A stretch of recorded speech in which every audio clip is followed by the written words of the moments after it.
David Campbell Bannerman. David, thank you very much. Do you think that Boris Johnson has been victim to a political stitch-up here, or actually is he a demonstrable liar and should never work again? No, I think it's absolutely disgraceful what's happened. I mean, I gave up my job as an MEP to fight for parliamentary sovereignty, to argue for Brexit. And here we have Parliament being undermined by the action of this committee. I mean, Stalinist what's going on. That kind of punishment is well beyond any sort of alleged crime, and they haven't proven it. You've got this top lawyer, Lord Panic, saying there is no evidence for this.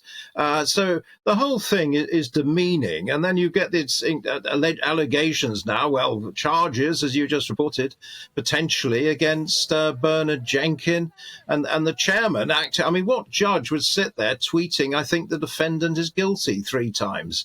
I mean, that wouldn't be allowed in the court of law, their behaviour is disgraceful.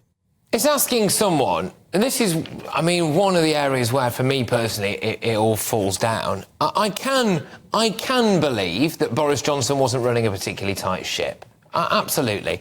I can believe that throughout all of that lockdown madness, on occasion, Boris Johnson didn't necessarily behave that well. And I can also very much understand why people feel incredibly aggrieved about that. You know, not going to funerals, distancing at hospitals, etc. So I don't want to try to diminish that whatsoever.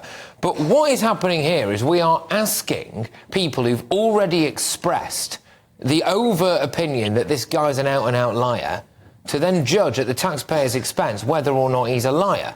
And that's just madness. Yeah, it is madness. I mean, the point about this, it's not, he's already apologised for the actions of the government. We've established that Parliament was misled, but it was unwitting. It wasn't deliberate, as this committee has found. And that is wrong, in my view. And they came up with another invented charge, recklessly misled, which it doesn't even have the force of legal backing. So it's the behaviour of this committee that has really brought Parliament into disrepute. And that is what we're talking about. It's not about the facts. They've already been established. It's just about whether he deliberately is misled. I mean, it's really very hard to believe he went out of his way to deliberately mislead the House of Commons. And that do you not think there's something, in my view?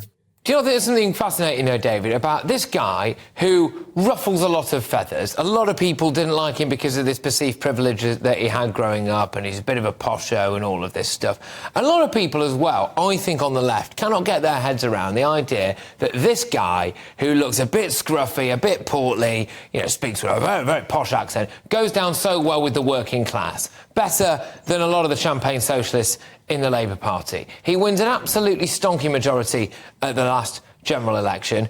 The mainstream media, and I will just say this, the snivelling lefties that clamber into most of the mainstream media offices on a daily basis, do not like this guy at all. They all want him out, and then there is a massive concerted effort to hammer him in the media, hammer him elsewhere as well, even trying to take the Met Police to court over not doing enough to investigate him, for goodness sake.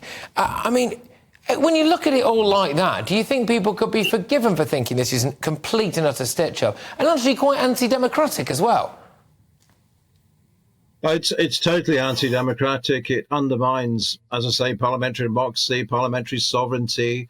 It really does cause the whole system into question. I think they're going to have to replace the Priviliges Committee, have some proper lawyers look at this, you know, with proper legal rules subject to Parliament. You know, this has been hijacked by various political agendas, including on the Conservative side. It's not good enough to say there's 4 Tories. Well, how many of them are actually pro-Boris?